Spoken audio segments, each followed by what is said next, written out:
যেমন দেখুন একটু বুঝবেন, আমরা কত ভালোবাসি সে কাকে না আমার এই সেই আত্মাটাকে, জীবনটাকে, কিন্তু আমরা দেখতে পাই না। তাই বলেছে কেন জানি সেই উদাসী মায়া জালে আটক করে। আজকে আমরা মায়ায় পড়ে আছি। কেমন?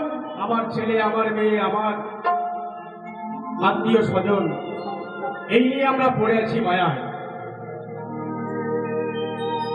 আবার সেই উদাসী তাকে দেখতে পাই না, সে কেবল মায়ায় পড়ে আছি আমরা তাকে নিয়ে। তাই বলেছে কেন জানি সেই উদাসী